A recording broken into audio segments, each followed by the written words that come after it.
Hey internet friends, welcome back to my channel. My name is Lindsay, or LiJo, and today I'm going to be talking about something you may be doing that is bothering, slightly annoying the INTJ in your life.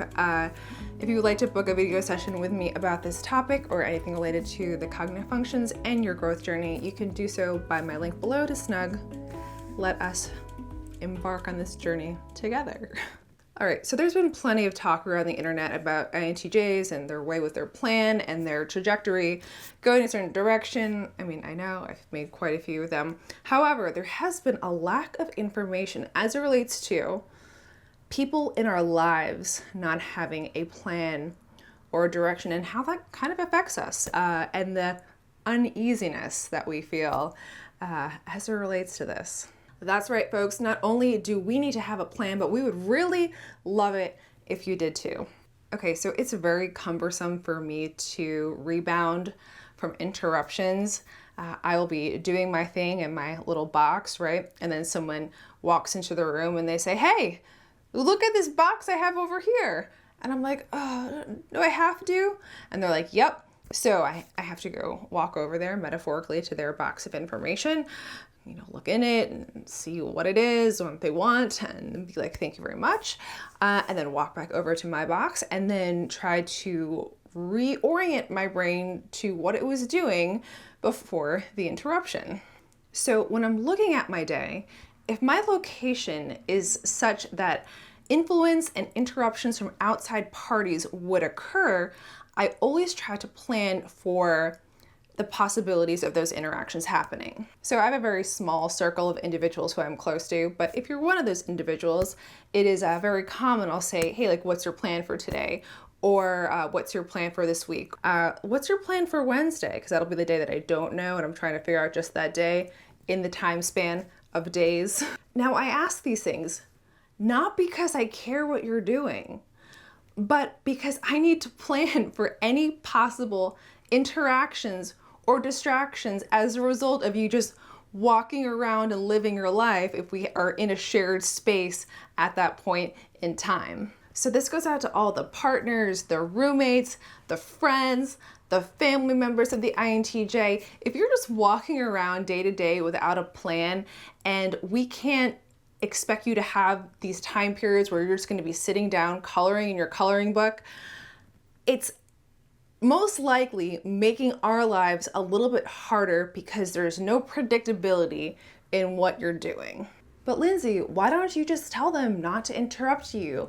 Silence, peasant. One does not take such a simplistic approach as it is unfavorable to both parties involved. And what I mean by that is the lack of coordination, especially for us, will lead to all work and no play, because we were very happy just doing our own little NT thing, working on our own projects. And so if the plan isn't made, if the space isn't created, if the coordination doesn't happen, it's not really favorable for relationships, especially long term. So if I know that you're not doing anything on Thursday, I can rearrange my blocks and my schedule so that I am also not doing anything on Thursday. And hey, look, we can have a crazy time.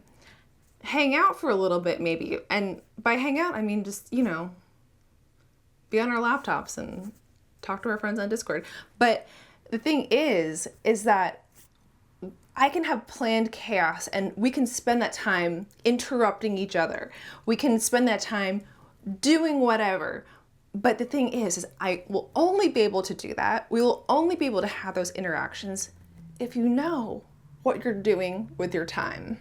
Having free time planned in ahead means that I'm able to figure out where all the other things go that I need to get done. They're all going to be slotted in some other kind of space. And that's really important to me because it's really hard to do things and get things done in reality. And if I don't make the time for it, if I don't create the space for it, it's just not going to happen. All right, so what's the moral of the story here? Well, you not having a plan and a trajectory for your week not only makes your week harder, but it also puts a lot of unneeded pressure on your beloved INTJ. We are so thrilled for the opportunity to orchestrate both of our lives together so that we can magically have free time, unplanned time, that's just planned in together. And this way we can actually enjoy it. Like it had a slot. We made space for it. We know it's coming. Like that's exciting. We planned all of our other stuff. We don't have to worry about it because it has its own time that's going to be happening. And now we can just focus on hanging out, you know? And then we also know when you're going to be gone so that we can focus on things that we need to focus on without any interruptions. And just the final note here is, yeah, this is the reason why INTJs will avoid people, because we know that we are prone to these interruptions and getting knocked off our trajectory and our train of thought. And the less people we surround ourselves by, the less coordinating we have to think of in between times and how people are going to be around us, and also how much energy we can give into those relationships in terms of planning time for those people. So when we are a bit secluded, a lot secluded, that's one of the reasons why. So that's it for this video. Have a great day, and I will see you in my next video, internet friends. So long.